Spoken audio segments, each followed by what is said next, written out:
ವೀಕ್ಷಕರೇ, ಧರ್ಮಕ್ಷೇತ್ರಕ್ಕೆ ಸ್ವಾಗತ. ಕಣ್ಣೆತ್ತಿ ನೋಡಿದಷ್ಟು ಮುಗಿಯದ ಶಿಲ್ಪಕಲಾಕೃತಿಗಳು, ವಿಶಿಷ್ಟ ದೇವರ ಮೂರ್ತಿಗಳು, ಅಲ್ಲಿ ಒಂದೇ ಲಿಂಗದಲ್ಲಿ ತ್ರಿಮೂರ್ತಿಗಳು ನೆಲೆಯಾದ ಕತೆ ಕೇಳಿಬರುತ್ತೆ. ದೇವಾಲಯದ ಆವರಣದಲ್ಲೇ ಸುಮಾರು 30 ಗುಡಿಗಳಿವೆ. ಅಲ್ಲಿರೋ ಹನುಮನ ವಿಗ್ರಹದ ಬಾಲಕ್ಕೆ ಬೆಣ್ಣೆ ಹಚ್ಚಲಾಗುತ್ತೆ. ತ್ರಿರೂಪದಲ್ಲಿರೋ ವಿನಾಯಕನನ್ನ ಅಲ್ಲಿ ನೋಡಬಹುದಾಗಿದೆ. ಅಲ್ಲದೆ ಅಲ್ಲಿನ ಕಂಬಗಳಲ್ಲಿ ಸಪ್ತಸ್ವರಗಳ ನಾದ ಕೇಳಿ ಬರುತ್ತೆ. ಶೈವರನ್ನು, ವೈಷ್ಣವರನ್ನು, ಕಲಾಪ್ರೇಮಿಗಳನ್ನು, ಇತಿಹಾಸ ಪ್ರಿಯರನ್ನು ಏಕಕಾಲಕ್ಕೆ ಸೆಳೆಯುವ ಅದ್ಭುತ ದೇವಾಲಯ ಅದು. ಹಲವು ವೈಶಿಷ್ಟ್ಯಗಳ ಬೀಡಾಗಿರುವ ಆಲಯ ಯಾವುದು, ಅದು ಎಲ್ಲಿದೆ ಅನ್ನೋದನ್ನ ಈ ಸಂಚಿಕೆಯಲ್ಲಿ ನೋಡೋಣ.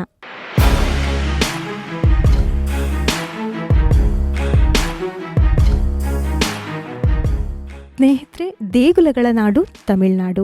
ಇಲ್ಲಿ ಪ್ರತಿಯೊಂದು ದೇಗುಲವು ತನ್ನದೇ ಆದ ವೈಶಿಷ್ಟ್ಯವನ್ನ ಹೊಂದಿದೆ. ಆ ಪೈಕಿ ಹಲವು ವೈಶಿಷ್ಟ್ಯಗಳ ಆಗರವಾಗಿ ಶಿಲ್ಪಕಲಾ ವೈಭವದೊಂದಿಗೆ ಭಕ್ತಿಯ ಕೇಂದ್ರವಾಗಿ ಗಮನವನ್ನ ಸೆಳೀತಾ ಇರೋ ದೇವಾಲಯ ಸಚೇಂದ್ರಂನ ತನುಮಲಯನ್ ದೇವಾಲಯ. ತನುಮಲಯನ್ ಮೂಲ ಹೆಸರು ತನುಮಲಯನ್ ಅಂತ ಹೇಳಲಾಗುತ್ತೆ. ಈ ಹೆಸರು ತ್ರಿಮೂರ್ತಿಗಳನ್ನ ಸಂಕೇತಿಸುತ್ತೆ. ಸ್ತನು ಅಂದ್ರೆ ಶಿವ, ಮಲ್ ಅಂದ್ರೆ ಮಹಾವಿಷ್ಣು, ಹಾಗೆ ಅಯನ್ ಅಂದ್ರೆ ಬ್ರಹ್ಮ ಅನ್ನೋ ಅರ್ಥ ಇದೆ. ಈ ದೇವಾಲಯದಲ್ಲಿ ಪೂಜಿಸಲಾಗೋ ಶಿವಲಿಂಗದಲ್ಲಿ ಸಾಕ್ಷಾತ್ ತ್ರಿಮೂರ್ತಿಗಳೇ ನೆಲೆಯಾಗಿದ್ದಾರೆ ಅನ್ನೋ ನಂಬಿಕೆ ಇದೆ.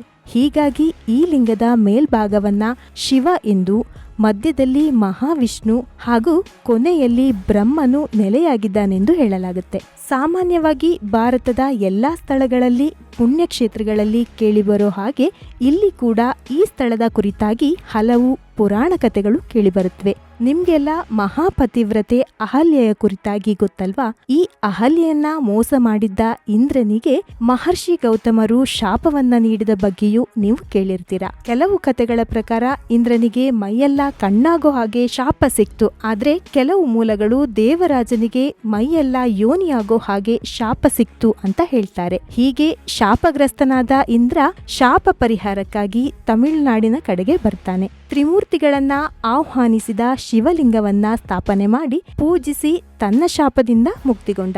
ಹೀಗಾಗಿ ದೇವರಾಜ ಇಂದ್ರನನ್ನ ಶಾಪದಿಂದ ಮುಕ್ತಗೊಳಿಸಿ ಶುಚಿ ಮಾಡಿದ ಪ್ರದೇಶವನ್ನ ಶುಚೇಂದ್ರಂ ಅಂತ ಕರೆಯಲಾಯಿತು. ಕಾಲಾನಂತರ ಇದೇ ಸುಚೇಂದ್ರಂ ಅಂತ ಬದಲಾಯಿತು.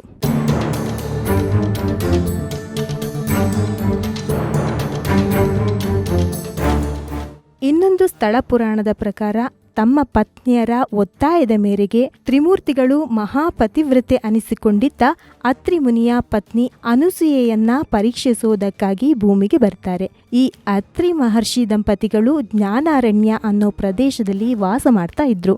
ಇವರ ಗುಡಿಸಲಿಗೆ ಋಷಿ ಮುನಿಗಳ ವೇಷದಲ್ಲಿ ಬಂದ ತ್ರಿಮೂರ್ತಿಗಳು ಇಚ್ಛಾ ಭೋಜನದ ಕೋರಿಕೆಯನ್ನ ಅನುಸೂಯೆಯ ಮುಂದೆ ಇಡ್ತಾರೆ. ಆ ಹೊತ್ತಿಗೆ ಅತ್ರಿ ಮುನಿಗಳು ಕಾರ್ಯನಿಮಿತ್ತ ಹೊರಗಿದ್ದ ಕಾರಣ ಅನುಸೂಯೆಯೇ ಋಷಿಗಳನ್ನ ಉಪಚರಿಸಿ ಅವರ ಇಚ್ಛಾ ಭೋಜನ ಬೇಡಿಕೆಗೆ ಸಮ್ಮತಿಯನ್ನ ನೀಡ್ತಾಳೆ. ತ್ರಿಮೂರ್ತಿಗಳು ವಿವಸ್ತ್ರಳಾಗಿ ಭೋಜನವನ್ನ ಬಡಿಸಬೇಕೆಂದು ಕೋರಿಕೊಂಡಾಗ ತನ್ನ ತಪೋಶಕ್ತಿಯ ಮೂಲಕ ಬಂದವರು ತ್ರಿಮೂರ್ತಿಗಳು ಅನ್ನೋದನ್ನ ಅರಿತುಕೊಂಡ ಅನುಸೂಯೆ ಇಚ್ಛಾ ಭೋಜನದ ಕೋರಿಕೆಗೆ ಒಪ್ಪಿಕೊಂಡು ಒಂದು ಷರತ್ತನ್ನ ವಿಧಿಸ್ತಾಳೆ. ಇಚ್ಛಾ ಭೋಜನವನ್ನ ಬಡಿಸ್ಬೇಕು ಅಂತಾದ್ರೆ ತ್ರಿಮೂರ್ತಿಗಳು ಮಕ್ಕಳಾಗ್ಬೇಕು ಅಂತ ಕೇಳಿಕೊಳ್ತಾಳೆ. ಅದರಂತೆ ತ್ರಿಮೂರ್ತಿಗಳು ಅಂಬೆಗಾಲಿಕ್ಕುವ ಮಕ್ಕಳಾಗಿ ಬದಲಾದ್ರೆ ಅನಸೂಯೆ ಅವರಿಚ್ಛೆಯಂತೆ ಭೋಜನವನ್ನ ಉಣಬಡಿಸ್ತಾಳೆ. ತಮ್ಮ ಕೆಲಸ ಮುಗಿದು ಕುಟೀರಕ್ಕೆ ಮರಳಿದ ಅತ್ರಿ ಮುನಿಗಳಿಗೆ ತಮ್ಮ ಪತ್ನಿಯ ಮಡಿಲಲ್ಲಿ ಆಡ್ತಾ ಇದ್ದ ಮಕ್ಕಳನ್ನ ನೋಡಿ ಆಶ್ಚರ್ಯವಾಗುತ್ತೆ. ಅಷ್ಟೇ ಅಲ್ಲದೆ ಜ್ಞಾನಿಗಳಾದ ಮುನಿಯು ಮಕ್ಕಳು ಯಾರೆಂದು ತಿಳ್ಕೊಂಡು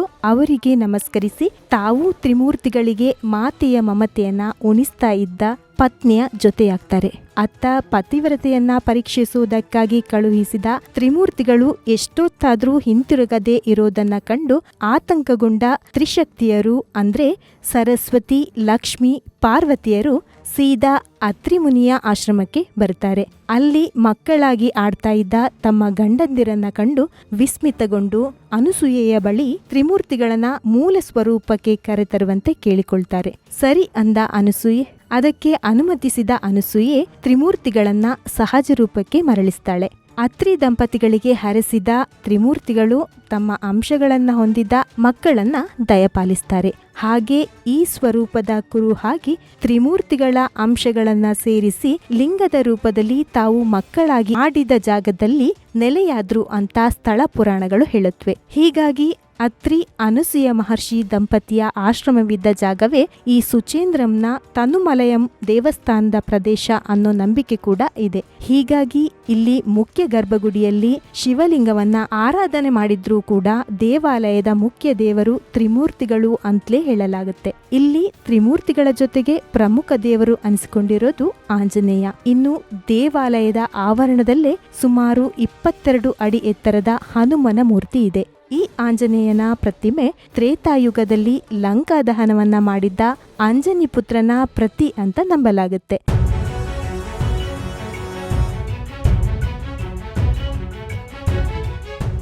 ನಿಮ್ಗೆಲ್ಲ ಗೊತ್ತಿರೋ ಹಾಗೆ ಲಂಕೆಯ ದಹನದ ನಂತರ ಹನುಮಂತನ ಬಾಲಕ್ಕೆ ಹಚ್ಚಲಾದ ಬೆಂಕಿಯನ್ನೇನೋ ಹನುಮಂತ ನಂದಿಸಿದ್ದ. ಆದ್ರೆ ಬಾಲಕ್ಕೆ ತಾಗಿದ ಬೆಂಕಿಯ ಉರಿ ಕಡಿಮೆ ಆಗಿರ್ಲಿಲ್ವಂತೆ. ಸಾಮಾನ್ಯವಾಗಿ ಬೆಂಕಿ ತಾಗಿದಾಗ ಆ ಉರಿ ಕಡಿಮೆಯಾಗೋದಕ್ಕೆ ಬೆಣ್ಣೆಯನ್ನ ಹಚ್ಚಲಾಗುತ್ತೆ. ಅದೇ ರೀತಿ ಈ ಆಲಯದಲ್ಲಿರೋ ಹನುಮನ ಆಳೆತ್ತರದ ವಿಗ್ರಹದ ಬಾಲಕ್ಕೆ ಭಕ್ತಾದಿಗಳು ಬೆಣ್ಣೆಯನ್ನ ಹಚ್ತಾರೆ. ಹಾಗೆ ಮಾಡೋದ್ರಿಂದ ಹನುಮನ ಬಾಲದ ಉರಿ ಕಡಿಮೆಯಾಗಿ ಹನುಮ ಪ್ರಸನ್ನಗೊಂಡು ಇಷ್ಟಾರ್ಥಗಳನ್ನ ಈಡೇರಿಸ್ತಾನೆ ಅನ್ನೋದು ಇಲ್ಲಿನ ನಂಬಿಕೆ. ಸ್ನೇಹಿತರೆ, ಈ ತನುಮಲಯನ್ ದೇವಾಲಯ ಕೇವಲ ಪೌರಾಣಿಕವಾಗಿ ಮಾತ್ರ ಅಲ್ಲದೆ ಐತಿಹಾಸಿಕವಾಗಿಯೂ ಮಹತ್ವವನ್ನ ಪಡೆದುಕೊಂಡಿದೆ. ಇಲ್ಲಿ ತಮಿಳುನಾಡಿನ ಭಾಗವನ್ನ ಆಳಿದ ಹಲವು ರಾಜಮನೆತನಗಳಿಗೆ ಸಂಬಂಧಿಸಿದ ಶಾಸನಗಳನ್ನ ನೋಡಬಹುದು. ಅದರಲ್ಲೂ ಚೋಳರು, ಪಾಂಡ್ಯರು ಹಾಗೆ ಚೇರರ ಕಾಲಕ್ಕೆ ಸೇರಿದ ಹಲವು ಶಾಸನಗಳು ಈ ದೇವಾಲಯದಲ್ಲಿ ಸಿಕ್ಕಿವೆ. ಇನ್ನು ಪುರಾತನ ದೇವಾಲಯವನ್ನ 17ನೇ ಶತಮಾನದಲ್ಲಿ ಸಂಪೂರ್ಣವಾಗಿ ಜೀರ್ಣೋದ್ಧಾರ ಮಾಡಲಾದ ಕಾರಣ ಇವತ್ತು ನಾವು ನೋಡ್ತಾ ಇರೋ ಸುಚೇಂದ್ರಂನ ತನುಮಲಯನ್ ದೇವಾಲಯ 4 ಶತಮಾನಗಳ ಹಿಂದೆ ನಿರ್ಮಾಣವಾದದ್ದು ಅಂತ ಹೇಳಲಾಗುತ್ತೆ. ಹೀಗಿದ್ರೂ ಕೂಡ ಪುರಾತನವಾದ ಕೆಲವು ಕಲಾಕೃತಿಗಳನ್ನ ಹಾಗೆ ಉಳಿಸ್ಕೊಂಡು ಬರಲಾಗಿದೆ. ಅದಾಗ್ಲೇ ಹೇಳಿದ ಹಾಗೆ ಈ ದೇವಾಲಯದಲ್ಲಿ ತ್ರಿಮೂರ್ತಿಗಳನ್ನ ಒಟ್ಟಾಗಿ ಆರಾಧನೆ ಮಾಡಲಾಗುತ್ತೆ. ಹೀಗಾಗಿ ಇಲ್ಲಿ ಮುಖ್ಯ ದೇವರನ್ನ ತನುಮಲಯನ್ ಅಂತಲೇ ಕರೆಯಲಾಗುತ್ತೆ. ಇನ್ನು ದೇವಾಲಯದಲ್ಲಿ ಹನುಮಂತ ಸೇರಿದ ಹಾಗೆ ವಿವಿಧ ದೇವಾನುದೇವತೆಗಳನ್ನ ಆರಾಧಿಸಲಾಗುತ್ತೆ. ಮೂಲಗಳ ಪ್ರಕಾರ ಈ ದೇವಾಲಯದಲ್ಲಿ ಸುಮಾರು 1 ಲಕ್ಷಕ್ಕೂ ಅಧಿಕ ಶಿಲ್ಪಗಳಿವೆ. ಇಲ್ಲಿರೋ ಶಿಲ್ಪಗಳ ಪೈಕಿ ಗಣೇಶನ ಒಂದು ವಿಶೇಷವಾದ ವಿಗ್ರಹವಿದೆ. ಚತುಷ್ಭುಜಗಳನ್ನ ಹೊಂದಿರೋ ಸ್ತ್ರೀ ರೂಪದ ಈ ಗಣೇಶನ ವಿಗ್ರಹವನ್ನ ವಿನಾಯಕಿ ಗಣೇಶನಿ ಅಂತಲೂ ಕರೆಯಲಾಗುತ್ತೆ.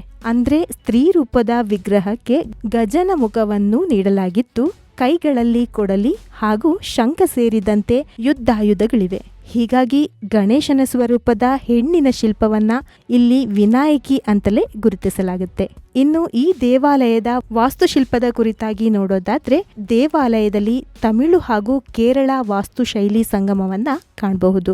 ಯಾಕಂದ್ರೆ ಈ ದೇವಾಲಯದಲ್ಲಿ ತಮಿಳು ದೇವಾಲಯ ವಾಸ್ತುಶೈಲಿಗಳಲ್ಲಿರುವ ಹಾಗೆ ಅದ್ಭುತವಾದ ಕಲ್ಲಿನ ರಚನೆಗಳ ಜೊತೆಗೆ ಕೇರಳ ವಾಸ್ತುಶೈಲಿಯ ಮರದ ಕುಸುರಿ ಕೆಲಸಗಳನ್ನು ಕೂಡ ಕಾಣಬಹುದಾಗಿದೆ. ಅದು ಅಲ್ಲದೆ ಸುಮಾರು 16ನೇ ಶತಮಾನದಲ್ಲಿ ನಿರ್ಮಾಣವಾಗಿದೆ ಅಂತ ಹೇಳಲಾಗೋ ನವರಾತ್ರಿ ಮಂಟಪ ಕೇರಳದ ವಾಸ್ತುಶೈಲಿಯಲ್ಲಿ ನಿರ್ಮಾಣವಾಗಿದೆ. ಅದರೊಂದಿಗೆ ಟ್ರಾವೆಂಕೂರು ವ್ಯಾಪ್ತಿಯಲ್ಲಿ ಬರುವ ಕೆಲವು ಪ್ರಮುಖ ಪುರಾತನ ಆಲಯಗಳ ಪೈಕಿ ಈ ತನುಮಲಯನ್ ದೇವಾಲಯವೂ ಕೂಡ ಒಂದು.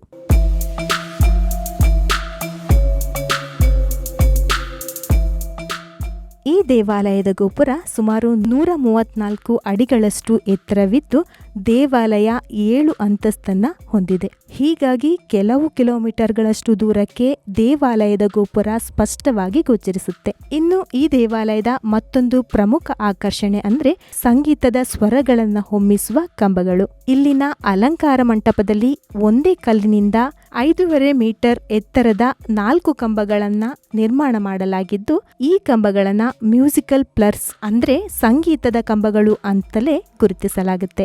ಇನ್ನು ಈ 4 ಕಂಬಗಳ ಪೈಕಿ 2 33 ಚಿಕ್ಕ ಕಂಬಗಳನ್ನ ಹೊಂದಿದ್ದು 12 ಕಂಬಗಳು ತಲಾ 25 ಪುಟ್ಟ ಕಂಬಗಳನ್ನ ಒಳಗೊಂಡಿದೆ.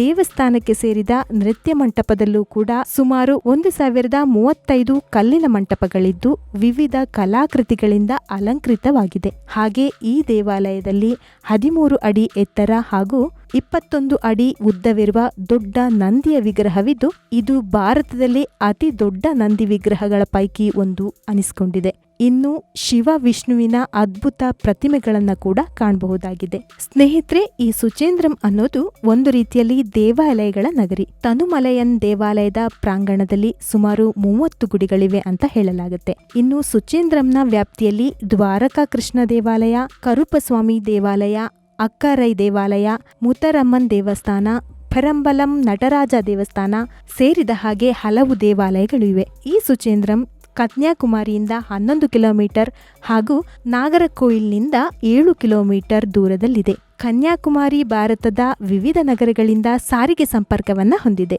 ಇದು ಗೆಳೆಯರೇ ಹಲವು ವೈಶಿಷ್ಟ್ಯಗಳಿಂದ ಕೂಡಿದ ತ್ರಿಮೂರ್ತಿ ಕ್ಷೇತ್ರ ಅನಿಸಿಕೊಂಡಿರುವ ತನುಮಲಯಂ ಅಥವಾ ಸ್ತನುಮಲಯನ್ ಆಲಯದ ಕುರಿತಾದ ಸಂಕ್ಷಿಪ್ತ ಮಾಹಿತಿ. ಮುಂದಿನ ವಿಡಿಯೋದಲ್ಲಿ ಮತ್ತೊಂದು ಧರ್ಮಕ್ಷೇತ್ರದ ಮಾಹಿತಿಯನ್ನ ನೀಡ್ತೀನಿ. ಅಲ್ಲಿಯವರೆಗೆ ನಮಸ್ಕಾರ.